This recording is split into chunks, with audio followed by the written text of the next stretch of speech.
Good morning, everybody. Thank you very much for coming along.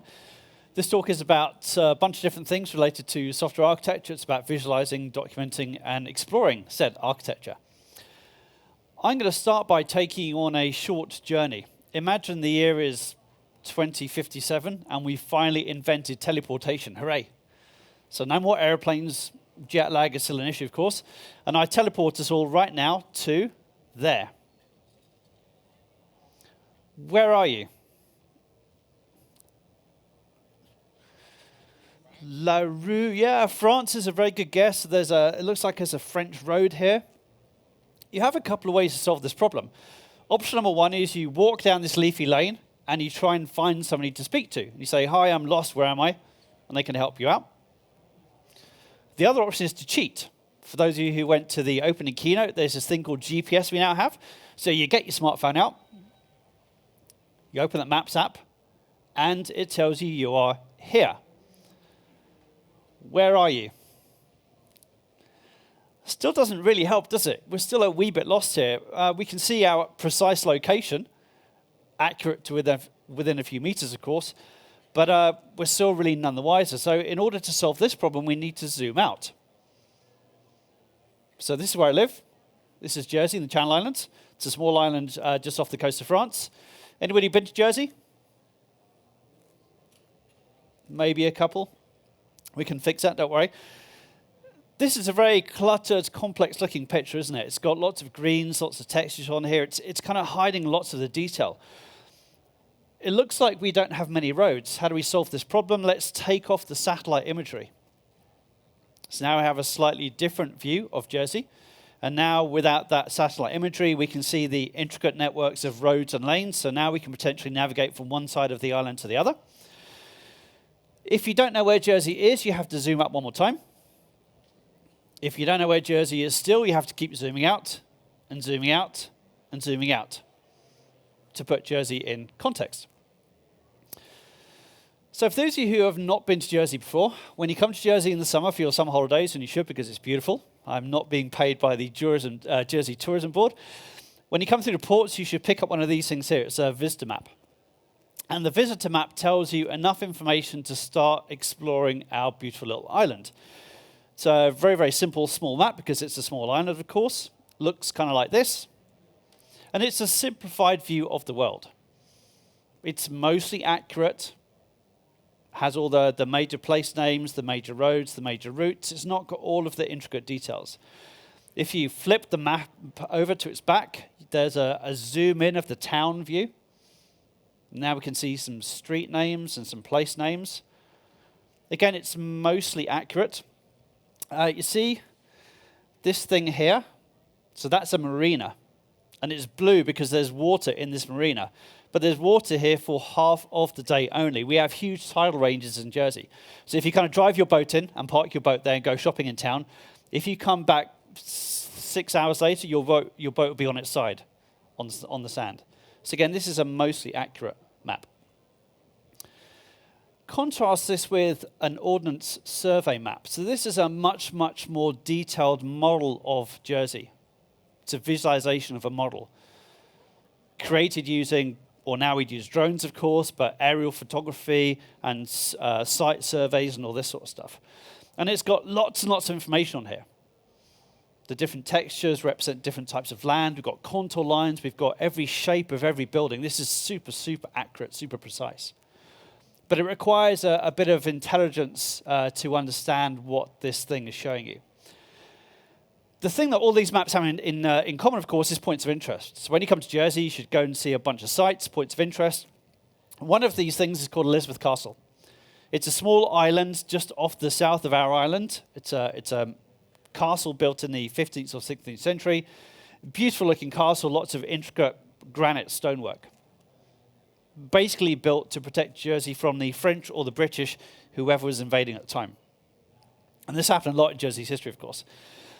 And when you take a walk along this castle, there's a natural high point where the towers are, so they can survey, everything around the castle. And as you get closer and closer and closer, you start to see something very, very weird. You have these beautiful granite stonework things, and this really weird-looking concrete thing stuck on top. Can anybody hazard a guess as to what this thing is? Where it came from? So the answer is in the history. And when you go and walk around the castle, there are signs telling you about the history.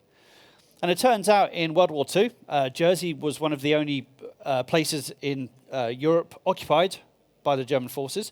The German forces imported a lot of concrete, and they refortified the existing fortifications. And that's why when you go and drive around Jersey, you see lots of gun emplacements and all these sorts of weird-looking towers. And the history tells a story. So if I sold you on Jersey, you go buy your ticket, you go through Oslo Airport, you have to connect through London, of course, and you pick up somewhere en route a travel guidebook. And the travel guidebook tells you everything you need to know. It's a nice, short, lightweight piece of documentation. Tells you the sites and the points of interest. It's got a bunch of maps in there. The maps help you navigate. Tells you the practical information, some stuff about the history and the culture, and so on and so on. Cool. So that's my introduction to Jersey. Somewhat randomly, but I promise you we'll come back to this stuff later. So we're going to talk about software architecture, specifically visualizing, documenting, exploring software architecture. And we should first step back and say, well, why is this stuff important? And of course, on any software team, on any software project, there are a number of different types of stakeholders who might want information about your software systems that you're building. Technical people, non-technical people, and everywhere in between, of course. So the primary use for diagrams and documentation is really learning and communication. So that new person joins your team, they want to get up to speed quickly. It's also, to a degree, about architectural improvement. So if you have a good set of diagrams of your software system, and these diagrams are somehow connected to your code, you can use these diagrams as a tool for doing architectural improvements, especially large-scale architecture refactorings, for example. So let's talk about visualizing first. One of the things I do is, as part of my day job is I travel around the world and I run architecture workshops.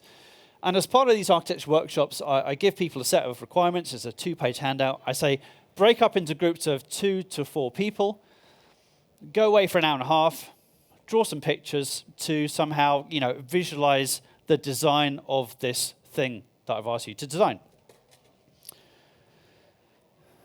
And it's fascinating because I get all sorts of crazy pictures. So these are real pictures from real workshops. I promise I've not made any of these things up. This is just a bulleted list of technology choices in a diagrammatic format. This one here is like a boxes and no lines diagram because it has boxes and no lines. You notice at the top there's an ASP.NET web app doing something with no users, which is a bit odd. This is one is what people often refer to as a functional view. It's just a list of stuff. Imagine you've bought a nice plot of land somewhere and you've hired an architect and you've asked your building architect to draw you a functional view of your new house. Eating, sleeping, dining, entertaining, or just, bathroom, whatever. It's not a particularly useful diagram. This one here is one of my all-time favorites. The central spine kind of makes sense. The central spine of this diagram shows you that we are importing some data, we're performing some calculations, we're generating the reports, and then we're distributing these reports. And then all hell breaks loose. So that thing there is really important.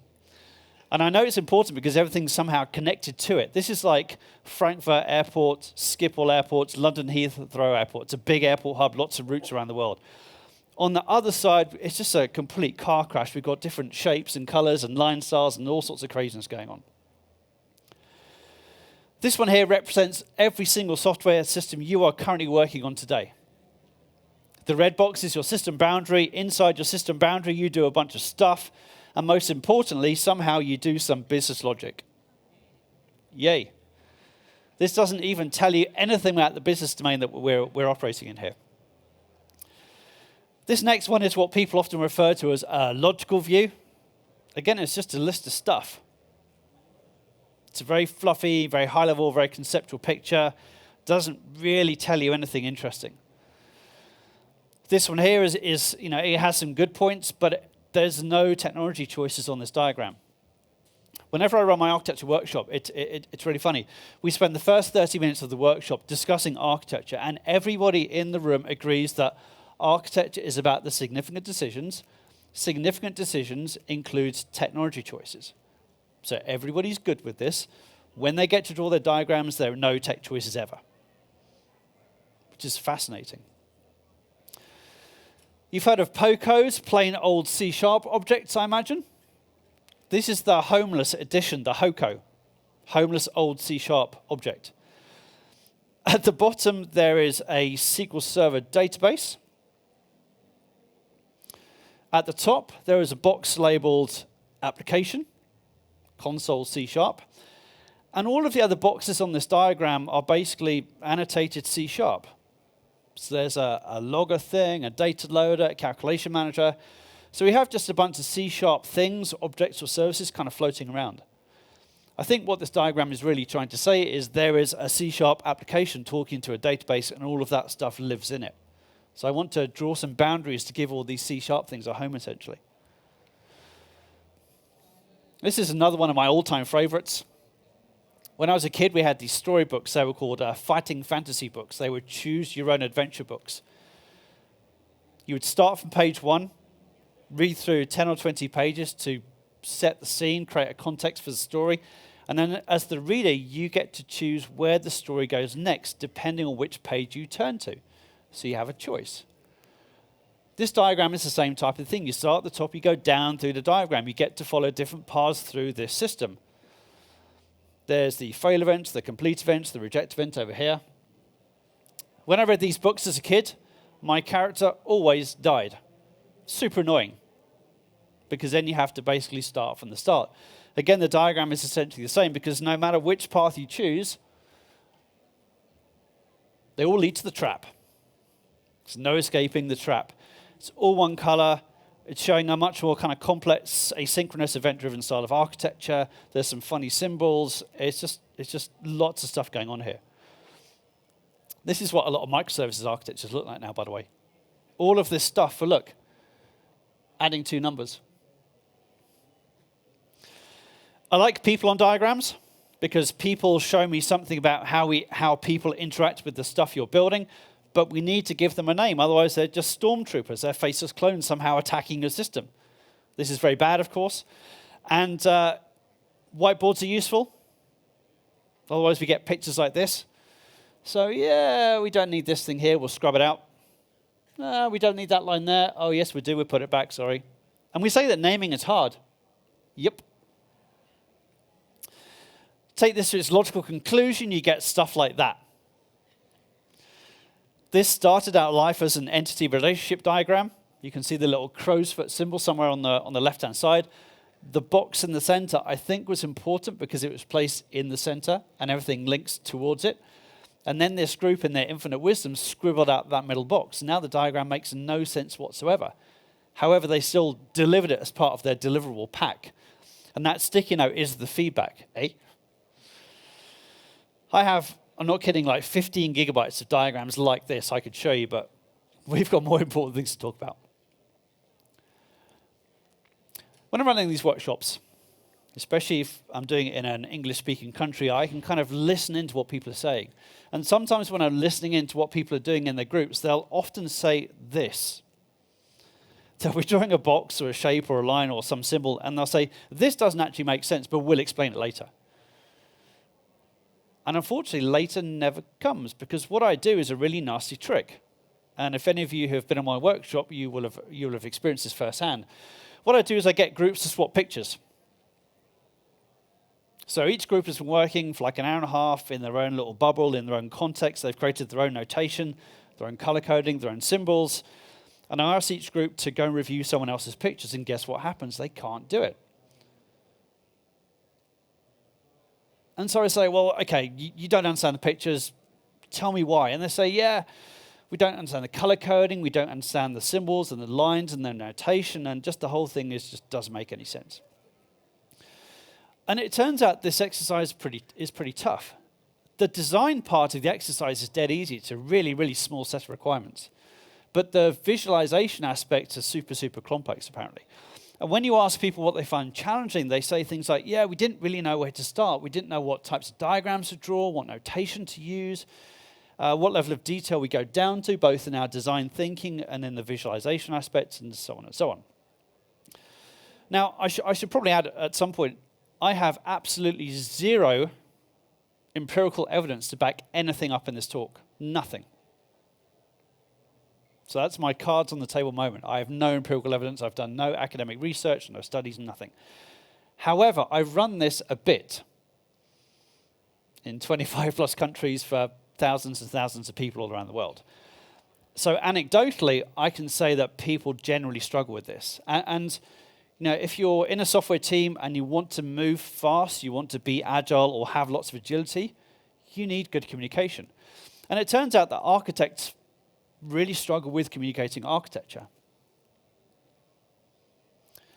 What's funny about this statement is that sometimes I run my workshop and an organization will say, Simon, we're going to send our best architects along. And I'm like, oh no, not again. Because what normally happens is that these people fail the most at doing this task because they're the furthest away from the code often. And usually it's the most junior developers who have a much, much better handle on the code, so they're able to produce at least architecture diagrams that make some sense in the real world context.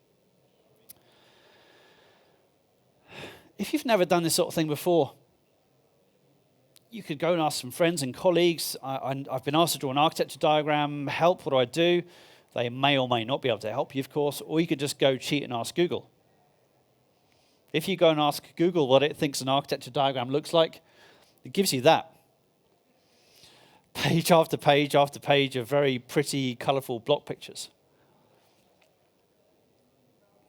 Seen these things before? Do these look like diagrams on your wikis? Yes. I have also sinned. I've drawn these pictures in the past, but now I have seen the lights. Look, it's bathing me currently. These pretty pictures, drawn in Visio or PowerPoint or whatever, exhibit a lot of the same problems I see during my hand-drawn workshops.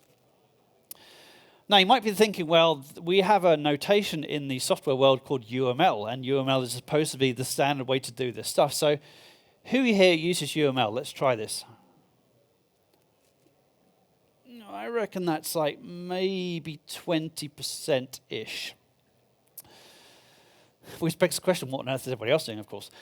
Again, I've asked this question all around the world. I have no academic research to back any of this up. It's about the same sort of percentage. Some countries seem to be much stronger than others. So if you go to the Netherlands and Germany, you tend to see a higher percentage. I don't know why. I'm seeing a lot more organizations now where nobody knows anything about UML. And I can see this because some of the universities are no longer teaching UML because they realize that industry doesn't use it. It's just like a vicious cycle of death almost for UML. Let's be fair to UML here. There is lots of good stuff in UML. I do use UML, but I don't necessarily use it for doing architecture. And there are a number of reasons to this. One of the most simple is it doesn't often have the abstractions I want to talk about. If you want to draw a picture showing a user using a software system, you end up, well, there's no software system box in UML, of course. So what you end up doing is something like this. You use a component symbol with a software system stereotype. And that's allowed, but it's just a bit funky. Philip Crichton. Back in the late 90s, Philip Crichton created this thing called the 4+1 view model of software architecture. And he basically says this: to describe a software architecture, we use a model composed of multiple views or perspectives. This is what the 4+1 model looks like. Basically what you do is you take all your important scenarios and you document them, you describe them from 4 different angles. The logical view is like the high-level, fluffy, functional, conceptual building blocks. The development view talks about how you map that stuff to code. There's a process view that talks about concurrency and that sort of stuff. And there's a physical view that talks about infrastructure and deployment. That's not the only approach. A couple of friends of mine in London, Owen Woods and Nick Rosansky, they wrote this book here, which I'd highly recommend, Software Systems Architecture. And they have a model they called Viewpoints and Perspectives. And what they've done is they've taken 4+1 and they've extended it. And in extending it, they've also changed and tweaked some of the names because they felt their names made more sense.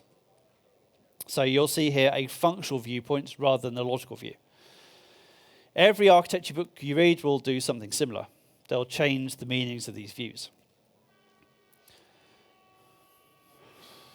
I hope that's not a fire alarm, it's just someone honking their horn outside.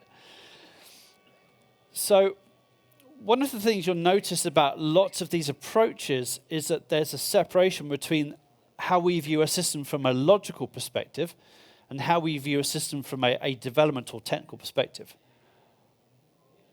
And that's kind of weird. And I don't exactly know where this has come from, but my suspicion is if you go back 20 years, we used to do like a logical design phase. So that logical design phase was done by architects. So you get a nice high-level logical view of your system. And then they would hand that over to a team of developers who would do a bunch of lower-level development stuff. And so maybe the previous and prior separation of roles led to this stuff happening. But the problem with this separation between the logical and the development view of a system is that you get diagrams that don't match code. Anybody seen this? Yeah. So you have these beautiful A0 plotter printed diagrams from 10 years ago because they're too hard to reprint, but they don't match the code anymore. In fact, they never did in the first place. This is something that a friend of mine, George Fairbanks, calls the model code gap. And again, this is a great book if you're interested in software architecture. The model code gap is essentially, you have a bunch of diagrams, high-level model of your system, and these things never match the code. Why? Very simply because when we're talking about architecture, in air quotes, we're using abstract concepts like component and service and subsystem and so on. Quick show of hands, who's a C# developer here? I'm guessing that's pretty much everybody. Excellent. So in C#, is there a component keyword? No. In C#, is there a layer keyword? No. Yet these are two terms, so component and layer, that we often use when having an architecture discussion. And because C#, for example, doesn't have these same terms, the mapping between our architecture diagrams and our code is often not clear. That's essentially what the model code gap is all about. This is not a new problem. You can trace this right back in time. First two opening paragraphs of this paper tell you all you need to know. You ask any engineer to draw a picture of their system, you get a nice high-level picture. That's the way that they think about their software. That's their mental model. If you were to find some tooling and reverse engineer a diagram from the code, you get a very, very different picture. That very different picture, of course, is very low level. It's very precise. That's not necessarily how the engineer or the developer thinks about their software system. It's the model code gap. So that's where we are now. And we have a bunch of problems to solve here. And one of the most fundamental problems here, I think, is we lack a common language. Even in 2017, I think we lack a common language to describe architecture, and specifically static structure. We think we have a common language, but we don't. So let's try a quick quiz. What is this? It's a map of Oslo. On the map of Oslo, what is this blue thing? What's the blue thing? Water, it's a river. And what is a river? What's a river? Just a moving body of water, right. So we know what a river is. We know how it's typically represented on maps. We can use this knowledge we hopefully learned as kids to go and find other rivers. What's this one here?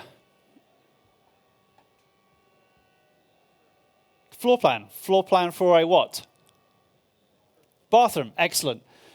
Given that this is a top-down floor plan for a bathroom, what is that? Why are people laughing? What's this?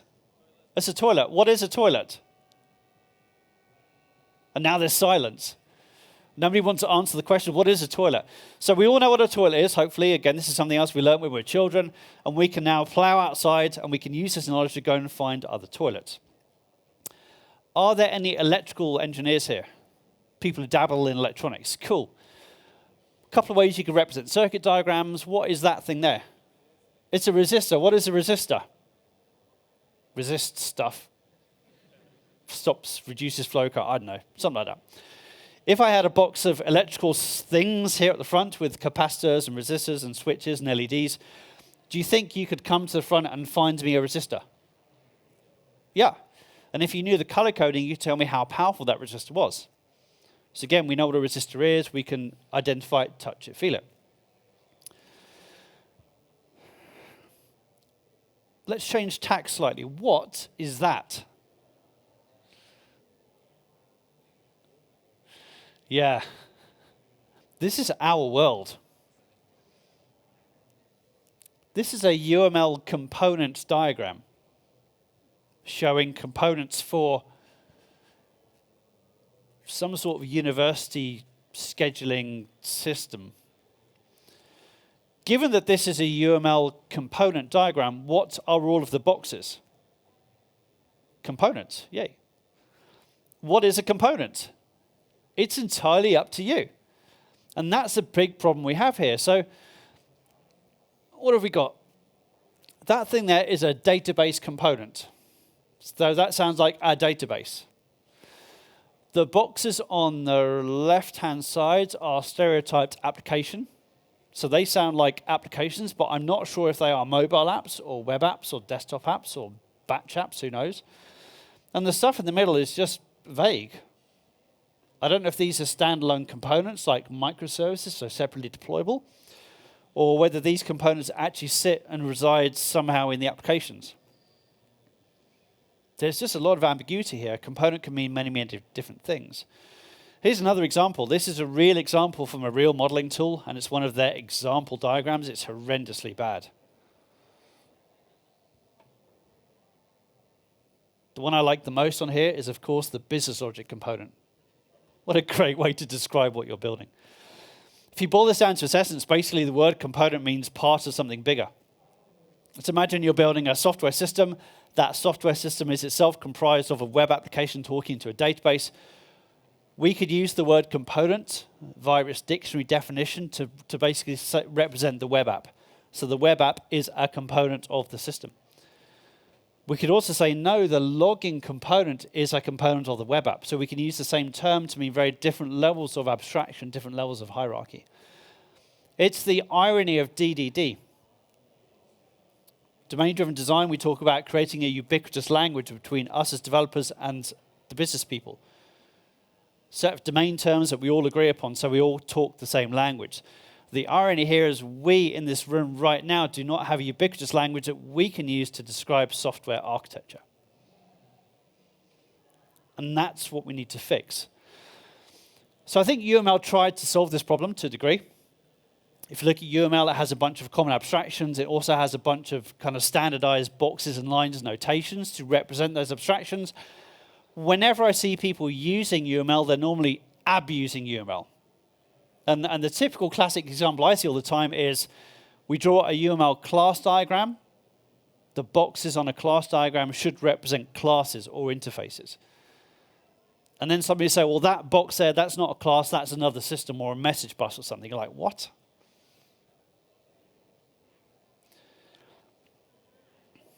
I think we need to step back for a second, park UML, and say, let's focus on abstractions first. And let's let the notation we use evolve. And this is probably what happened with UML 20 years ago. And if this sounds somewhat foolish, let's go and get two maps of Oslo and put them out side by side at the front. The two maps of Oslo will show the same things. Central Station, Karl Johan, the various parks, the districts, the tram lines. The two maps of Oslo will show the same abstractions, the same things, but they might use a differing notation to do so.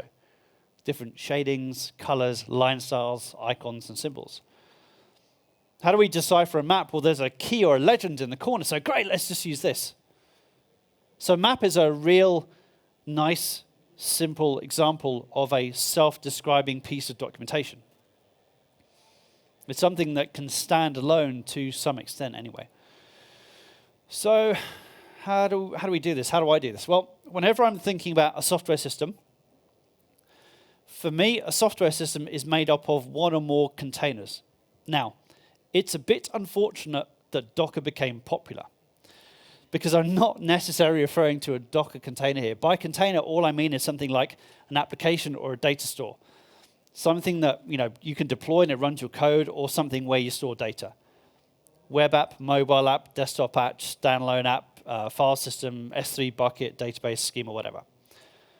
So it's a separately deployable thing. If we look inside the containers and we decompose them, for me, they are made up of components.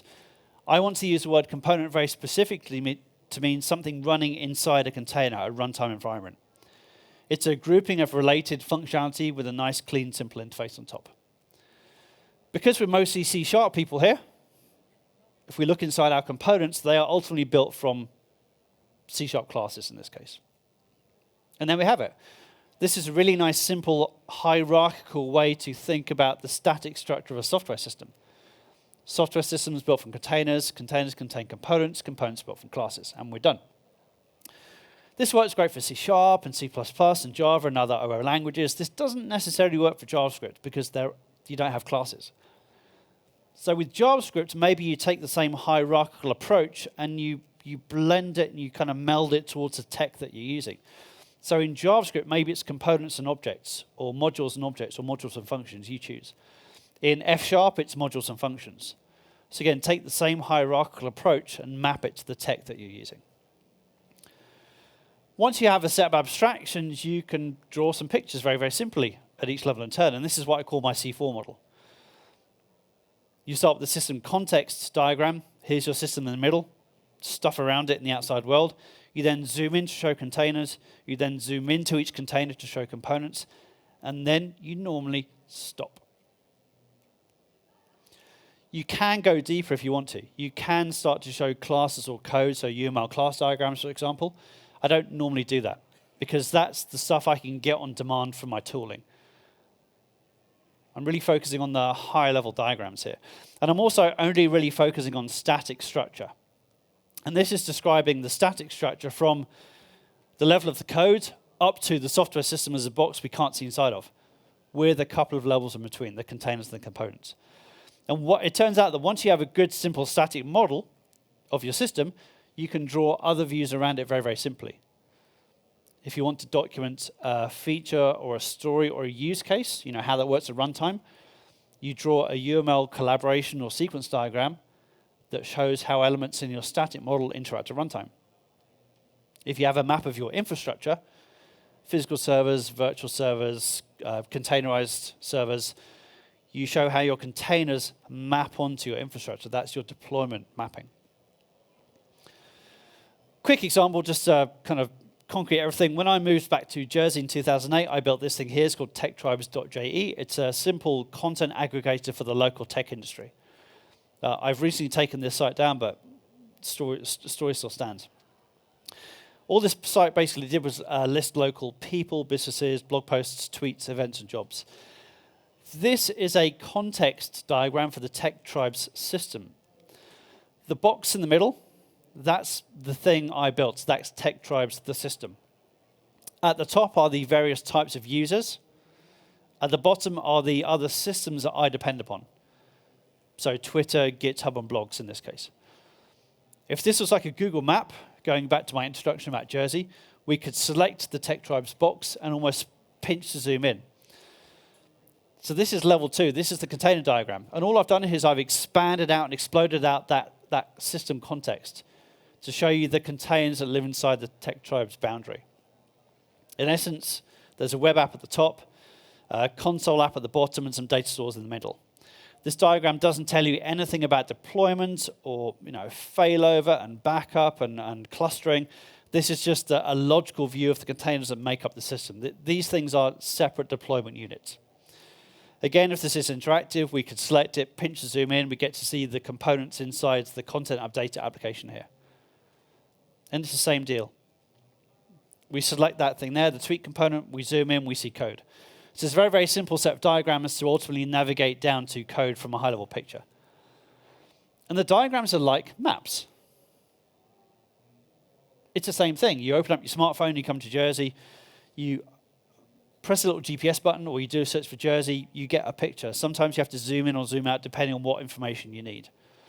So I do think about the diagrams as being maps that you can use to help people understand large and complex software systems. Sure, I could just drop you in a code base and let you explore, like launching you down that leafy lane and hoping you bump into somebody.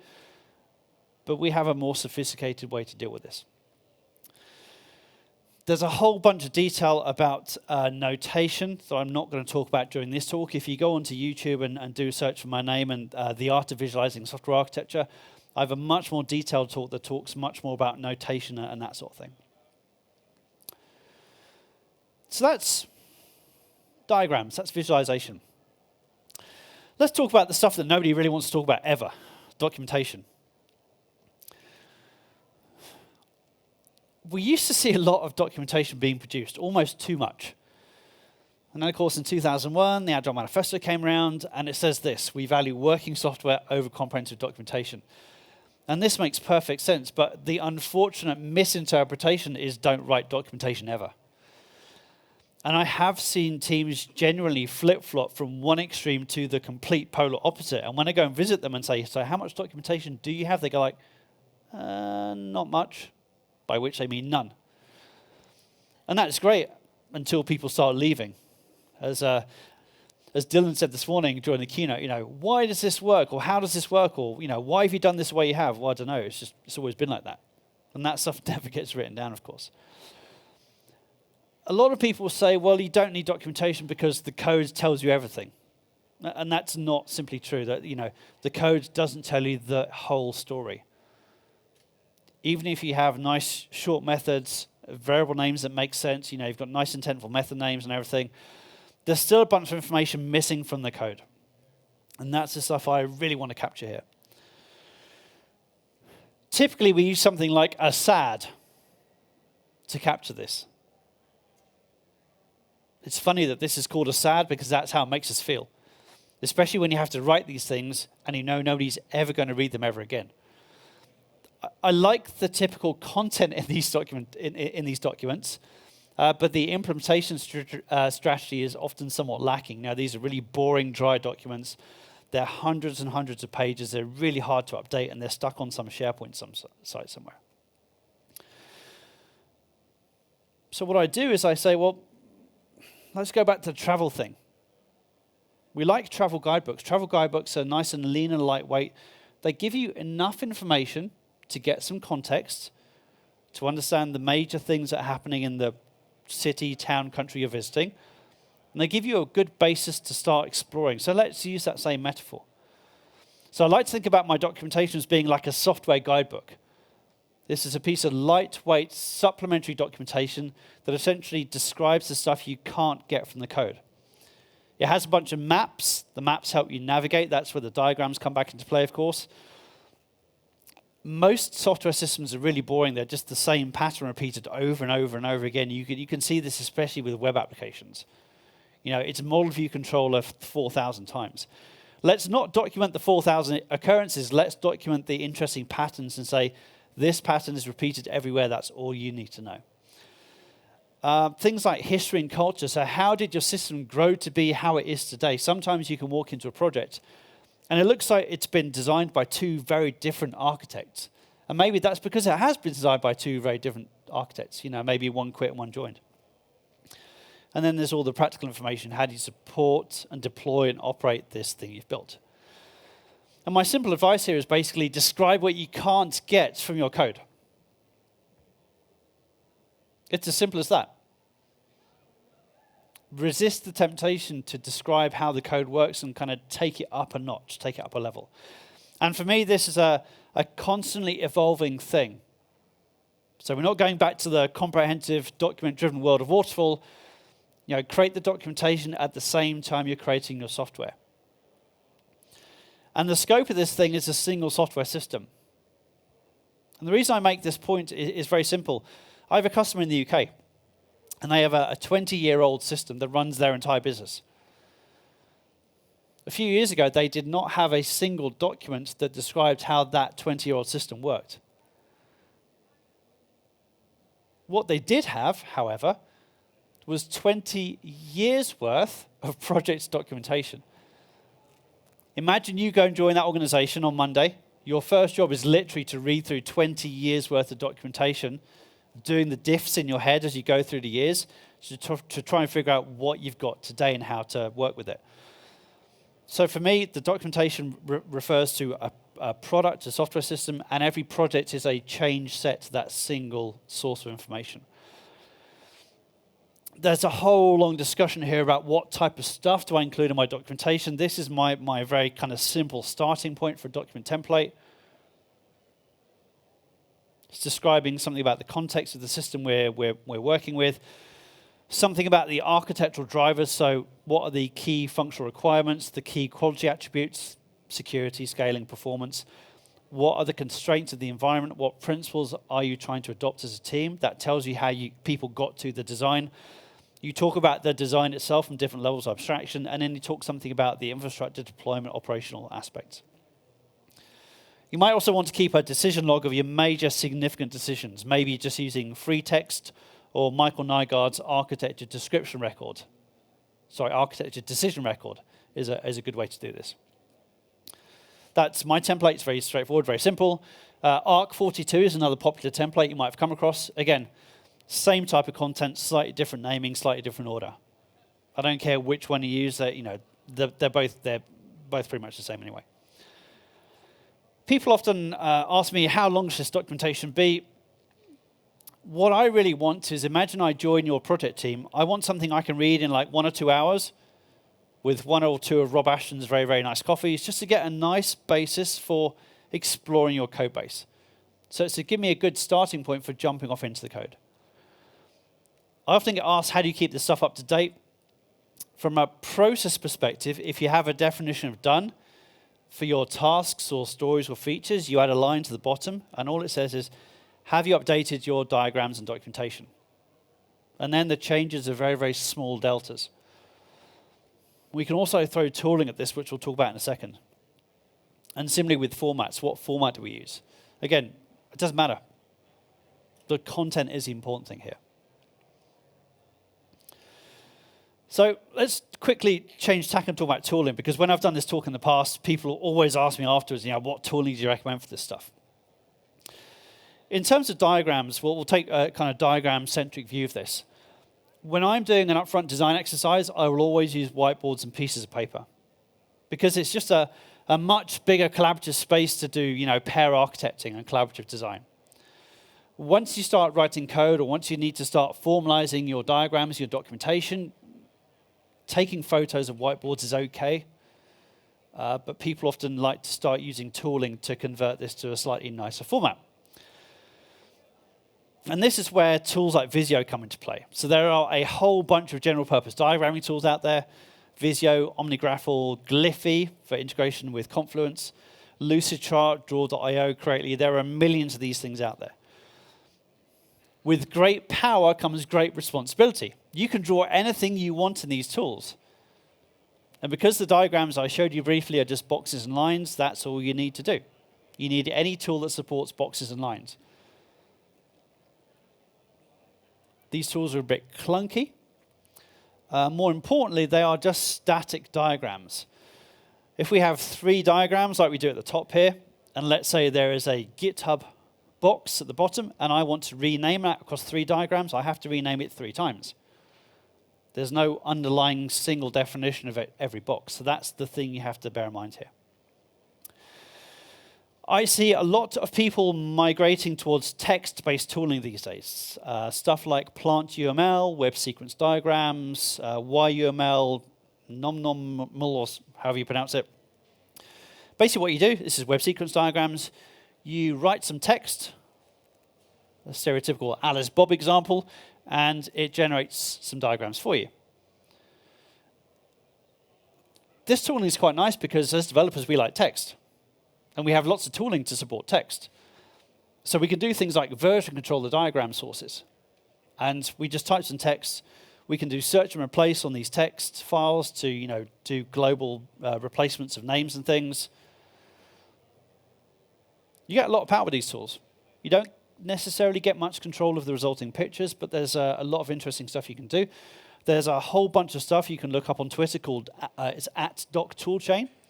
Ralph Muller's basically building a whole set of tooling around these types of tools to embed them into ASCII, Doc, and Markdown, for example. So yeah, you can plug these tools into your build script. One of the downsides with the text-based tooling is you're still building individual diagrams. They're single static diagrams. There's no underlying model there, and you can't query these diagrams and ask them questions.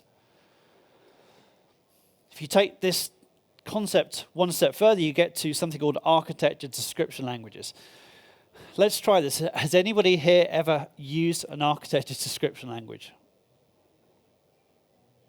I saw one, two. These things are basically horrible. The concept is beautiful though, because basically what you do, instead of drawing pictures, you write some text to create a model of your system using a very interesting domain-specific language. I say interesting, I mean horrible.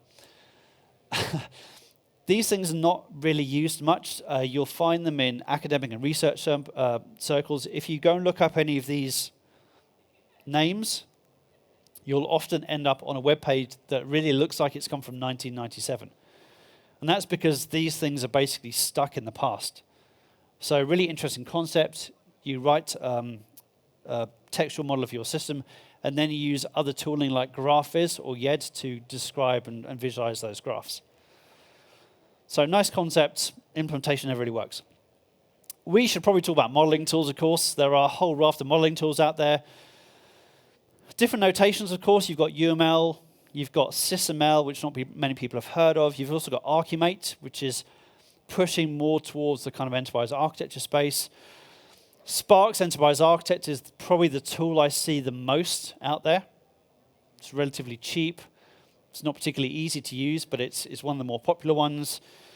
Rational Rose back in the day was just awesome, of course. Nice yellow boxes with pink outlines for some reason. Tooling looks like this. And again, what you're doing here is you're creating a model. What you often have to do with these tools is you have to basically, this is your model over here, so you're creating a hierarchical structure of elements. You often have to do lots of kind of clicking and right-clicking and opening properties dialog. So these tools can be quite hard work to get information into. But once you have a model of your system, you can do a bunch of interesting stuff with it. There's also a category of static analysis and dependency analysis tools that can help you visualize your code base to some extent. Structure 101, NDPen, Lattice, and so on and so on. These are really used to help you understand code structure.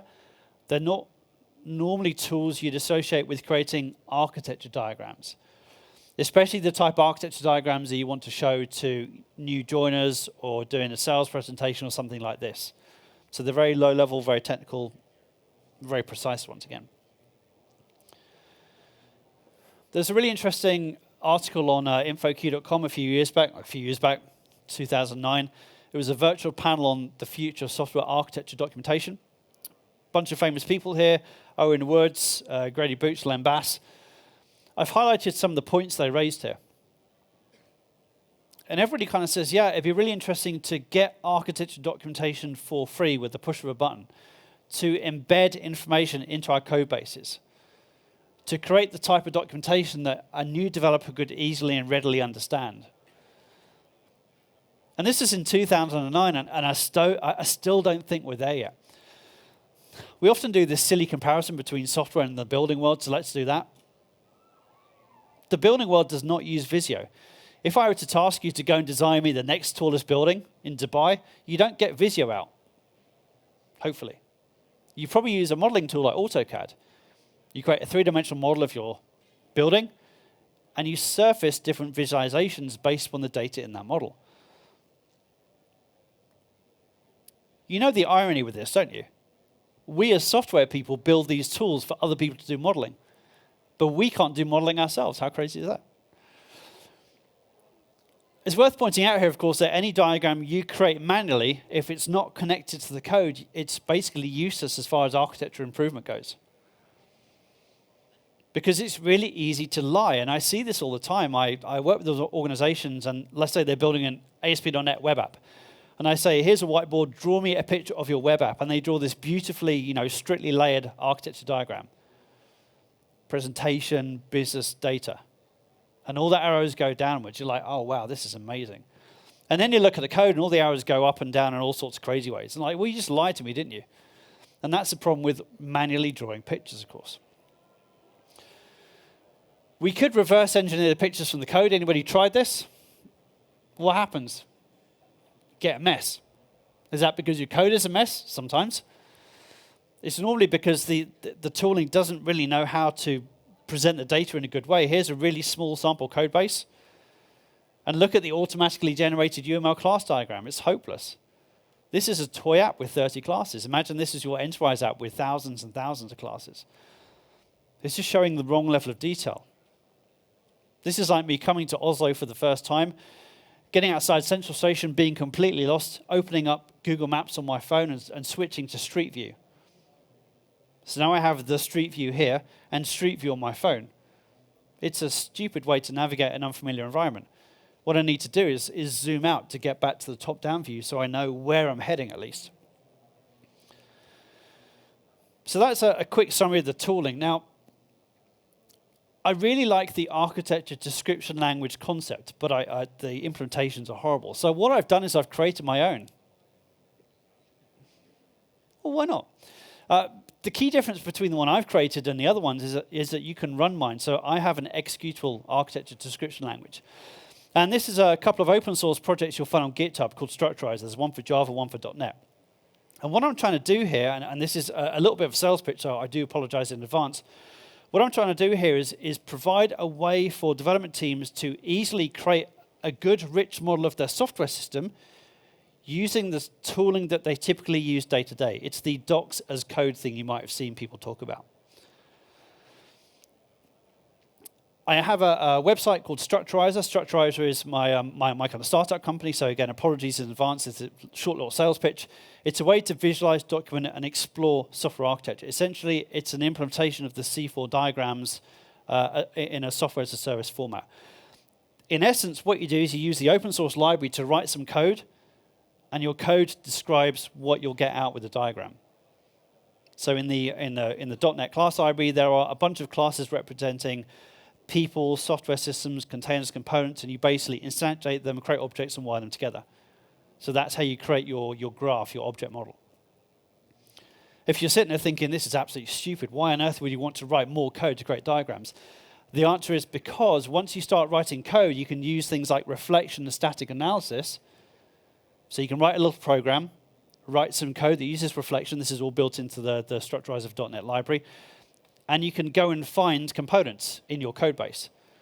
So if you're building an ASP.NET web app and all of your web app controllers, you want to treat as components, and they all end, the names of the classes all end in the word controller, it's really easy to use reflection to go say, right, go find me all of the classes that end in the word controller. So you can extract information from a set of assemblies. You don't have to use my tooling, my web-based tooling. Built into both libraries, there's an exporter for plant UML. So you can create a model with the Structurizer open source libraries, you export it to a plant UML diagram definition, and then you throw that through your regular plant UML tooling. The benefit of doing this is now you're creating plant UML diagrams based upon the model. You change the name of an element in your model, the change is reflected across all diagrams once you regenerate them. This is not something that exists currently, but somebody sent me a bunch of screenshots a while ago of an export from the open source libraries to DGML. DGML is the directed graph markup language, and it's natively supported in Visual Studio. And you get this nice kind of clickable, hyperlinkable set of diagrams that magically expand. So again, that's another interesting thing you can do. To bring documentation back into this, I'm a big fan of using lightweight tools for documentation. I'm seeing a lot more teams using Markdown and ASCII doc.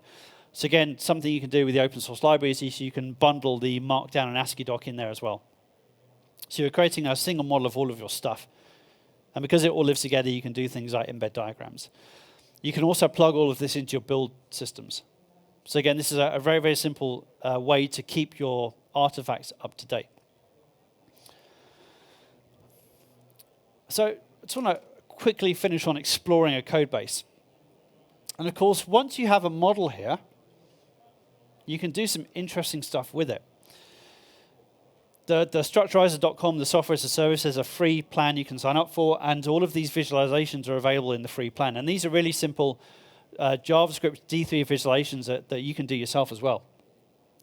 So this is a tree structure showing you the static structure, the building blocks that make up a system in this case. So here we have a system, a software system. It has a couple of containers. This tier here are components, and all of these things here are the code level elements, the interfaces and the classes that were found during a component scan. If we zoom in, I've applied some different color coding to highlight different things. So that thing there is the interface associated with that component. These two classes here are only used by that component, and the gray classes are actually shared code. So these classes are used by this component and others. So again, you can start to apply some kind of interesting heuristics on top of a code base once you have a model. If you have a container with a bunch of components inside it, you can draw things like dependency maps really simply. So this is a dependency map of the components inside a web application. The size of the blob refers to Uncle Bob Martin's instability metric. This is the ratio of afferent and efferent inbound and outbound couplings and dependencies. If you have some notion of size could just mean lines of code. You can draw some nice bubble diagrams like this. The big blue circle is a container. The medium-sized circles are components, and all the small circles are code elements. And what you can do, of course, you can say, right, well, show me where this code element is shared across other components. You can look at this another way. This is a force-directed graph. Each of the large blue blobs represent components. The small blue blobs, the circles, are code elements, and the gray ones are shared code again. So this is another interesting way to visualize it, and you can see that, that code element there is used by a lot of other components. Maybe that's intentional, maybe it's not.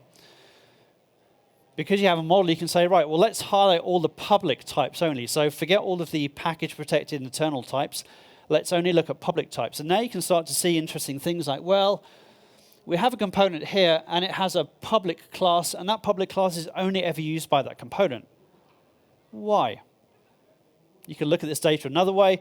Here's a usage count of all of the code elements, the interfaces and classes in the code base. And again, the blue ones here are public. Using some nifty regexes, we can say things like, right, forget all of the domain and util classes because they are going to be shared. Show me all of the other public classes here. And so you can see that these classes here are only ever used by one component, but they're public. Why? So this is a great heuristic you can start applying to code bases and say, right, let's reduce the accessibility of a lot of our code to give us a much more kind of modular style of development, of course.